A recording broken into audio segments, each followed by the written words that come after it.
وزیر اعظم شہباز شریف کی جدہ میں سعودی ولی عہد محمد بن سلمان سے ملاقات۔ نائب وزیر اعظم اسحاق ڈار اور فیلڈ مارشل عاصم منیر بھی ملاقات میں موجود تھے۔ وزیر اعظم کا آزمائشی حالات میں سعودی عرب کے ساتھ پاکستان کی مکمل یکجہتی کا اعادہ۔ شہداء کے خون کا بدلہ لیں گے، خطے سے امریکی اڈے ختم کیے جائیں۔ ایران کے نئے رہبر معظم سید مجتبیٰ حسینی خامنہئی کا پہلا پیغام جاری۔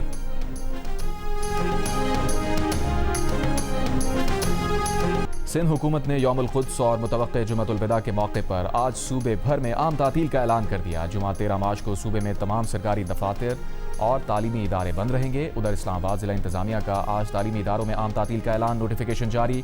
13 مارچ کو اسلام آباد کے تمام سرکاری اور نجی اسکولز، کالجز اور یونیورسٹیز کل اسلام آباد میں بند رہیں گی۔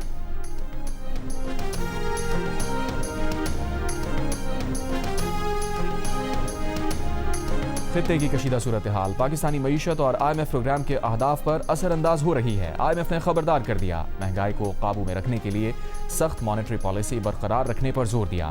پاکستان کے ساتھ مذاکرات پر جاری اعلامیہ میں کہا، پروگرام پر عمل درآمد مجموعی طور پر وعدوں کے مطابق رہا۔ پاکستان سے توانائی کے شعبے کی اصلاحات اور کارکردگی بہتر بنانے پر مذاکرات ہوئے۔ مالیاتی خسارے کو کم کرنے اور پبلک فنانس مضبوط بنانے پر بات چیت ہوئی۔ سماجی تحفظ، صحت اور تعلیم کے اخراجات بڑھانے پر گفتگو ہوئی۔ آئی ایم ایف مشن اور پاکستانی حکام کے درمیان اقتصادی مذاکرات جاری رہیں گے۔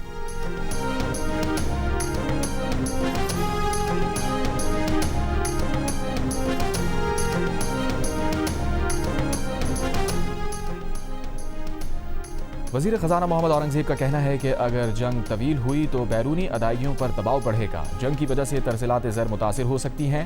آئی ایم ایف کے مطابق مشرق وسطی جنگ کے پاکستانی معیشت پر اثرات کو دیکھا جا رہا ہے۔ سینیٹ کی قائمہ کمیٹی کو توانائی بچت اقدامات پر بریفنگ میں وزیر خزانہ نے کہا، ملک میں تیل کی طلب اور رسد کا جائزہ لیا جا رہا ہے۔ یومیہ بنیادوں میں تیل کی قیمتوں کا جائزہ لیا جا رہا ہے۔ $25 ملین کا کارگو $100 ملین کا مل رہا ہے۔ اگر کوئی کارگو منگوائیں تو اس کا کیا کریں گے؟ کیا اتنی مہنگی توانائی کی قیمت برداشت کر سکتے ہیں؟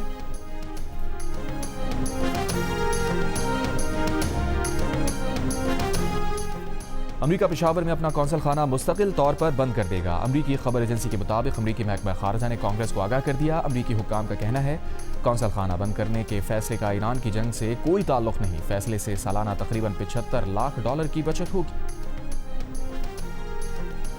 افغانستان کی بلا اشتعال کارروائیوں کے جواب میں پاک فوج کا آپریشن غضب للحق جاری۔ پاک فوج نے پاک افغان سرحد پر ٹل سیکٹر سے ملحقہ افغان طالبان کی پوسٹ کو نشانہ بنایا۔ پوسٹیں مکمل طور پر تباہ کر دیں۔ سیکیورٹی ذرائع کے مطابق افغان طالبان کی جارحیت کے خلاف پاک فوج طاقتور اور فیصلہ کن جواب دے رہی ہے۔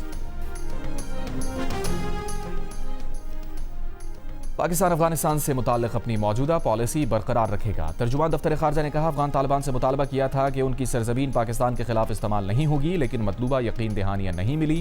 افغانستان کا دورہ کرنے والا وفد پاکستانی حکومت کی اجازت سے نہیں گیا۔ ترجمان نے کہا، ایران کے تیل بردار جہازوں سے متعلق معاملات ایران اور متعلقہ حکومتوں کے درمیان ہیں۔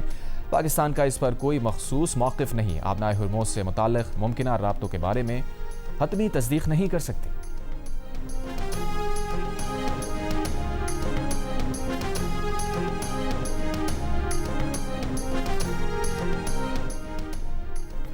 5G اسپیکٹرم کی نیلامی کا کام مکمل ہو گیا۔ حکومت آئندہ ہفتے سے چند شہروں میں 5G پائلٹ پروجیکٹ شروع کرنے کا اعلان۔ وزیر آئی ٹی شہزاد فاطمہ نے کہا کہ عمل انتہائی شفاف طریقے سے مکمل کیا گیا۔ 480 میگا ہرٹز اسپیکٹرم فروخت ہو گیا ہے۔ حکومت کو نیلامی سے $51 کروڑ ملیں گے۔ 5G اسپیکٹرم سے ہم ٹیکنالوجی کے نئے میدان میں داخل ہو رہے ہیں۔ وزیر اعظم پاکستان کی مفت سولر اسکیم کے تحت گلگت میں ڈیجیٹل قرآن اندازی کا آغاز۔ نگراں وزیر اعلیٰ گلگت بلتستان جسٹس ریٹائرڈ یار محمد نے قرآن اندازی کا باضابطہ افتتاح کیا۔ اسکیم کے تحت 58 میگا واٹ کے سولر سسٹمز گلگت میں دیے جائیں گے۔ اسکیم کا مقصد گلگت میں مستحق افراد تک سولر سسٹم کی منصفانہ تقسیم یقینی بنانا ہے۔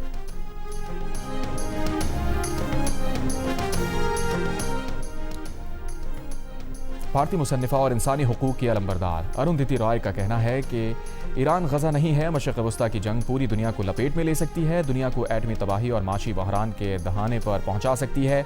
امریکہ اور اسرائیل کی پالیسیز کو تنقید کا نشانہ بناتے ہوئے اروندھتی رائے نے کہا کہ کسی بھی ملک میں حکومت کی تبدیلی بیرونی طاقتوں کے ذریعے نہیں بلکہ عوام کے ذریعے ہونی چاہیے۔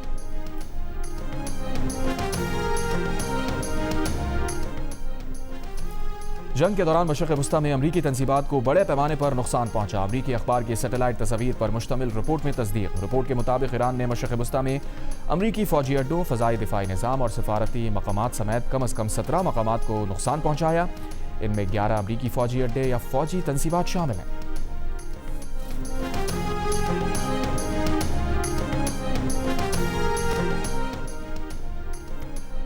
امریکی عوام کی اکثریت نے صدر ٹرمپ کی ایران جنگ کو جیفری ایپسٹین اسکینڈل سے توجہ ہٹانے کا ایک محرک قرار دے دیا۔ ٹرمپ کے آپریشن ایپک فیوری کو آپریشن ایپسٹین فیوری کہنا شروع کر دیا۔ امریکی ویب سائٹ کے سروے کے مطابق 52% امریکیوں کا ماننا ہے کہ ٹرمپ نے اپنی صدارت کے لیے ممکنہ خطرہ بننے والے بدنام زمانہ جنسی مجرم جیفری ایپسٹین کیس سے عوامی توجہ ہٹانے کے لیے ایران جنگ چھیڑی۔ 40% امریکیوں نے اس رائے سے اتفاق نہیں کیا، باقی 8% غیر یقینی نظر آئے۔ ایران جنگ کے پہلے 6 روز میں امریکہ نے $11 ارب پھونک دیے۔ برطانوی خبر ایجنسی کا سینیٹرز کو بند کمرہ بریفنگ میں پیش تخمینے کے حوالے سے دعویٰ۔ رپورٹ کے مطابق ایران جنگ پر خرچ $11.3 ارب میں تمام تر اخراجات شامل نہیں۔ ایران جنگ جاری رکھنے کے لیے کانگریس کو جلد ہی بڑی رقم مختص کرنا پڑ سکتی ہے۔ وائٹ ہاؤس مزید $50 ارب مختص کرنے کی درخواست کر سکتا ہے۔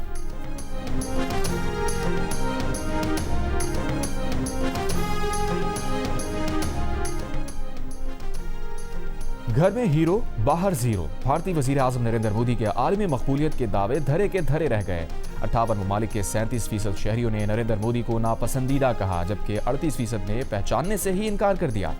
مودی کے بارے میں کچھ نہ جاننے کا بتایا۔ گیلپ انٹرنیشنل نے نیا سروے جاری کر دیا۔ سروے کے مطابق بھارتی وزیر اعظم کو ناپسندیدہ کہنے والوں کی مجموعی شرح 2019 کے مقابلے میں 9% بڑھی۔ جنوبی کوریا میں 73%، ایران میں 64%، عراق میں 62%، جبکہ شام میں 60% افراد بھارتی وزیر اعظم کے لیے سب سے زیادہ ناپسندیدگی کا اظہار کرتے نظر آئے۔ پاکستان میں 53% نے مودی کو ناپسندیدہ کہا۔ بھارتی وزیر اعظم کے لیے سب سے زیادہ مثبت رائے کا اظہار بھارتیوں نے کیا، جہاں 82% نے مودی کو پسندیدہ کہا۔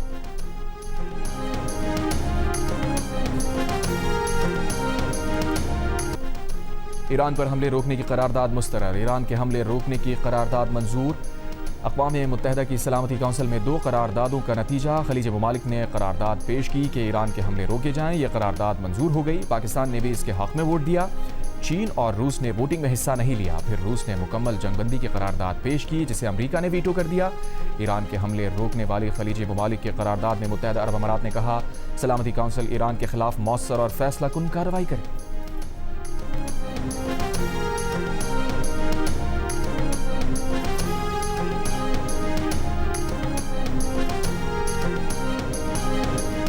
ٹرمپ نے بش کی طرح ایران کو بدی کی سلطنت قرار دے دیا۔ کہا صدر کی حیثیت سے میرے لیے زیادہ اہم بات یہ ہے کہ ایران کو مشرق وسطی اور دنیا کو تباہ کرنے سے روکا جائے۔ اسرائیلی وزیر اعظم نتن یاہو نے کہا کہ ایران میں حکومت کی تبدیلی کے لیے حالات پیدا کر سکتے ہیں، مگر حکومت تبدیلی کے لیے ایران کے عوام پر منحصر ہے کہ وہ سڑکوں پر نکلے۔ بولے ایران کے نئے سپریم لیڈر اور حزب اللہ کے نئے رہنما کی زندگی کی ضمانت نہیں دی جا سکتی۔